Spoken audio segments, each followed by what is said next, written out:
Assalamualaikum warahmatullahi wabarakatuh. Perkenalkan, nama saya Nabil Usman. Saya dari jurusan D3 Teknik Sipil, Stambuk P3A1230062. Ingin membawakan tugas PPT Wawasan Kemaritiman, Ekonomi Maritim. Pengertian dasar wawasan kemaritiman. Maritim berasal dari bahasa Inggris maritim yang berarti navigasi atau bahari. Berdasarkan kata ini, maka lahirlah istilah maritim power yang berarti negara maritim atau negara samudra. Wawasan maritim adalah konsep politik bangsa Indonesia yang memandang laut dan tanah di bawahnya dan udara di atasnya secara tidak terpisah, yang menyatukan bangsa dan negaranya secara utuh untuk menyeluruh mencakup segenap bidang kehidupan nasional yang meliputi aspek politik, ekonomi, sosial maupun budaya. Indonesia sebagai salah satu negara maritim dengan pulau terbanyak dan luas perairan 63% dari luas wilayah negara Indonesia. Dari potensi sumber daya kemaritiman yang sangat besar tersebut, negara Indonesia memiliki peluang menjadi negara yang besar akan mempengaruhi ekonomi dunia, maka dalam jangka pendek maupun jangka panjang. Indonesia yang sebagian besar bangsanya memiliki kebudayaan maritim dengan jiwa kebahariannya adalah bernafaskan filosofi hidup dengan laut, dengan sumber kehidupan dari laut. Inilah slogan kejayaan bangsa kebahariannya yang kemudian dikenal dengan Yeles Viva Yamahe. Maka sungguh pun bangsa Belanda menguasai negeri ini ratusan tahun. Jiwa kebahariannya penduduknya tidak pernah luntur, sesuai dengan perjuangan untuk berjaya di laut. Sejarah munculnya wawasan kemaritiman. Wawasan kemaritiman adalah konsep yang berkembang di Indonesia sebagai upaya untuk mengoptimalkan potensi maritim negara. Wawasan maritim muncul pada tahun awal 1960-an dengan pendorong utama Presiden Soekarno yang menyadari pentingnya laut sebagai kemajuan negara. Pada tahun 1966, Presiden Soekarno mengeluarkan Dekret Presiden Nomor 23 tahun 1966 yang menetapkan Zona Ekonomi Eksklusif (ZEE) Indonesia yang menjadi tonggak penting dalam pengembangan wawasan kemaritiman. Konsep ini terus berkembang setelah itu dengan dukungan pemerintah berikutnya, termasuk Presiden Soeharto dan seterusnya. Wawasan internasional. Wawasan internasional adalah pemahaman yang meluas dan terinformasi tentang masalah-masalah global serta interaksi antara negara dan aktor-aktor internasional. Hal ini melibatkan terhadap berbagai aspek geopolitik, ekonomi internasional, diplomasi, dan hubungan antar bangsa.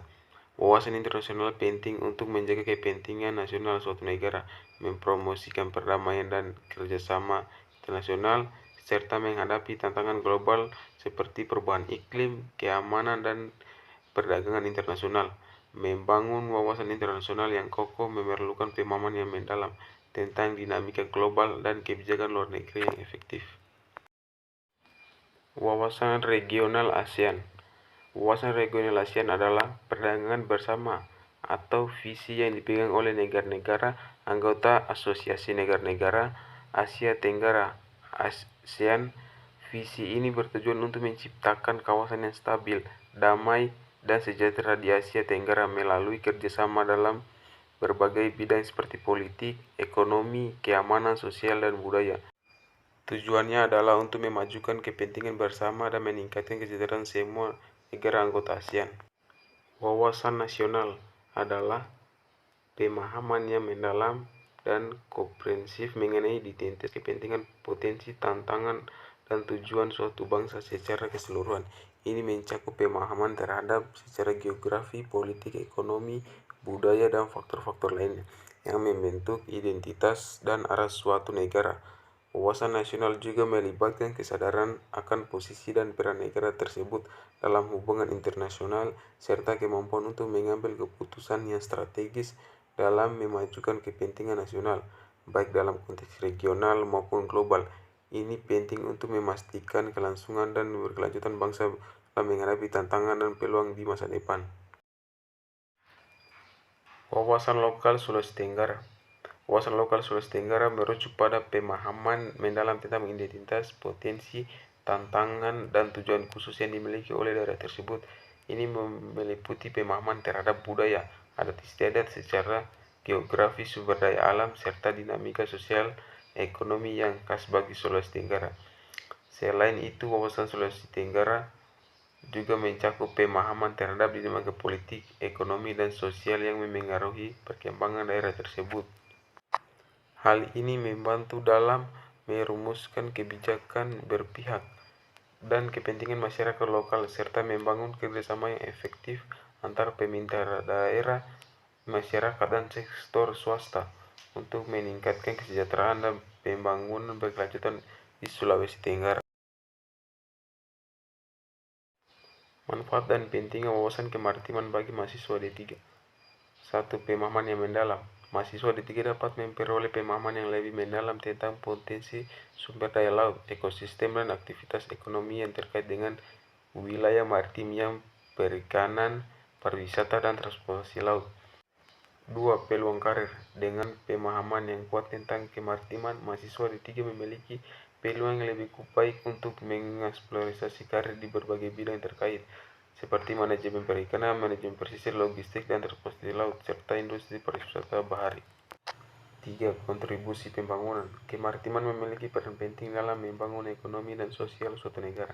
Mahasiswa D3 yang memahami wawasan kemaritiman dapat berkontribusi dalam pembangunan strategi pembangunan berkelanjutan yang berkaitan dengan pengelolaan sumber daya laut, perlindungan lingkungan maritim, dan pemberdayaan masyarakat pesisir.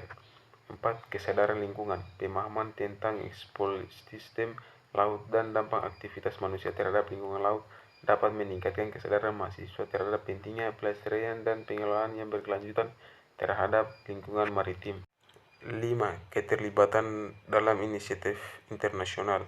Wawasan kemaritiman juga memungkinkan mahasiswa D3 untuk terlibat dalam inisiatif internasional yang berkaitan dengan pengelolaan laut dan kelautan seperti perizinan lingkungan, perlindungan spesies laut, dan penanggulangan perubahan iklim.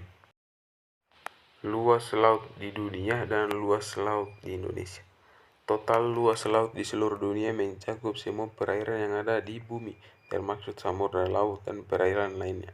Ini termasuk luasnya yang sangat bervariasi, mulai dari yang sangat luas seperti Samudra Pasifik yang mencakup sekitar 165 juta kilometer persegi, hingga perairan yang lebih kecil seperti Laut Mati yang hanya sekitar 1000 kilometer persegi. Total luas laut di dunia adalah sekitar 361 juta kilometer persegi yang mencakup lebih dari 70% permukaan bumi. Sedangkan luas laut di Indonesia mencakup semua perairan yang berada di sekitar kepulauan Indonesia, termasuk laut teritorial, zona eksklusif Z, dan perairan kepulauan. Laut Indonesia terdiri dari Samudra Hindia di sebelah barat, Samudra Pasifik di sebelah timur, dan Laut Cina Selatan di utara. Total luas sekitar 5,8 km persegi. Perairan Indonesia memainkan peran penting dalam keanekaragaman hayati laut global, serta menyediakan sumber daya alam penting bagi ekonomi dan kehidupan masyarakat Indonesia. Panjang pantai seluruh dunia dan panjang pantai di Indonesia. Panjang pantai seluruh dunia sulit untuk diukur dengan tepat karena pantai memiliki berbagai bentuk yang kompleks, termasuk teluk, selat, dan pulau-pulau kecil yang sulit untuk diukur dengan akurat. Selain itu, perubahan pasang surut laut juga mempengaruhi panjang pantai. Metode pengukuran yang berbeda juga dapat menghasilkan perkiraan yang beragam. Meskipun demikian, perkiraan panjang pantai di dunia sekitar 356.000 km persegi. Panjang pantai Indonesia mencapai sekitar 54,720 km persegi. Hal ini merupakan hasil dari garis pantai yang melingkari ribuan pulau di seluruh kepulauan Indonesia. Dengan demikian lebih dari 17.000 pulau termasuk Sumatera, Jawa, Kalimantan, Sulawesi, dan Papua, serta ribuan pulau kecil lainnya. Indonesia memiliki wilayah perairan yang sangat luas dan beragam. Garis pantai yang panjang ini memberikan potensi besar bagi negara ini dan halnya sumber daya alam, pariwisata, dan kegiatan ekonomi lainnya. jumlah pulau di seluruh negara dan jumlah pulau di Indonesia. Jumlah pulau di seluruh dunia bervariasi tergantung pada perhitungan dan definisi pulau yang digunakan. Estimasi jumlah pulau di seluruh dunia sekitar 100.000 hingga 200.000 pulau. Bangsa Indonesia dalam perjalanan sejarah telah dikenal sebagai bangsa maritim yang hidup dan berjuang melalui samudra dan perairan yang luasnya 3,25 juta kilometer dan atau 63% dari luas seluruh wilayah Nusantara. Potensi kekayaan laut di Indonesia. Indonesia negara kepulauan terbesar di dunia. Potensi lestari sumber daya ikan di perairan laut Indonesia sekitar 6,5 juta ton per tahun. Jumlah tangkapan yang diperoleh sebesar 5,2 juta ton per tahun. Luas. Potensi perikanan tangkap perairan umum memiliki luas 54 juta ha, meliputi danau, waduk, sungai, rawa, dan genangan air lainnya. Diperkirakan mencapai 0,9 juta ton ikan per tahun. Potensi perikanan budidaya adalah perikanan budidaya air laut seluas 8,3 juta ha, terdiri dari 20% budidaya ikan, 10% budidaya karang, 60% budidaya rumput laut, dan 10% lainnya. Perikanan budidaya air payau atau tambak seluas 1,3 juta ha dan perkiraan budidaya air tawar seluas 2,2 juta ha, terdiri dari kolam seluas 56,40 ha, perairan umum, danau, waduk, sungai atau rawa seluas 158,2 ribu ha dan sawah untuk mini padi seluas 1,55 juta ha. Potensi wisata laut di Indonesia dan potensi wisata laut di Sulawesi Tenggara. Potensi wisata laut di perairan Indonesia terdiri atas sumber daya ikan dan sumber daya terumbu karang yang luasnya sekitar 7.000 km dengan lebih dari 400 jenis karang. Berdasarkan hasil penelitian ikan yang hidup di perairan Indonesia, ada ribuan spesies yang sebagiannya telah dieksploitasi baik oleh bangsa sendiri maupun oleh bangsa asing. Sedangkan potensi laut di Sulawesi Tenggara ialah wisata bahari yang memikat banyak wisata domestik dan mancanegara. Adapun wisata bahari di Sulawesi Tenggara, Taman Nasional Wakatobi berkonservasi laut di Wakatobi menyajikan panorama keindahan alam bawah laut yang mencakup 25 gugusan terumbu karang, sekitar 93 jenis spesies ikan dan beberapa jenis burung dan 4 jenis penyu. Transportasi laut di Indonesia dan potensi transportasi laut di Sulawesi Tenggara. Transportasi laut memiliki potensi yang besar dikarenakan Indonesia terdiri dari ribuan pulau yang tersebar di seluruh kepulauan.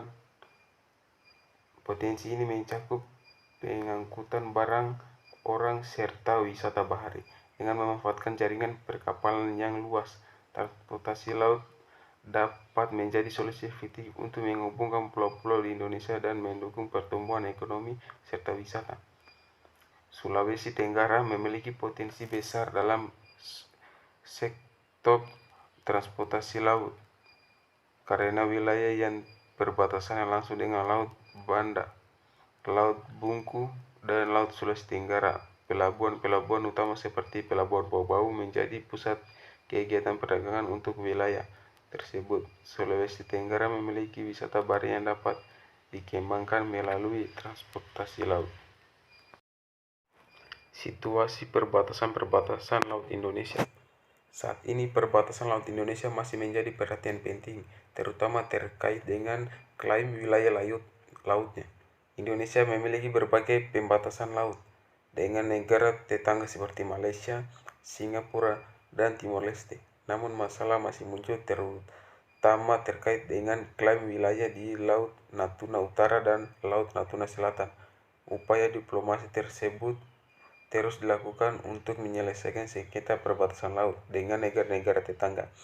Selain itu, Indonesia juga memperkuat kehadiran maritimnya di wilayah perbatasan laut untuk menjaga kedaulatan dan keamanan nasional. Hal ini dapat dilakukan dengan kerjasama regional dan internasional, juga menjadi penting untuk memastikan penyelesaian yang adil dan berkelanjutan.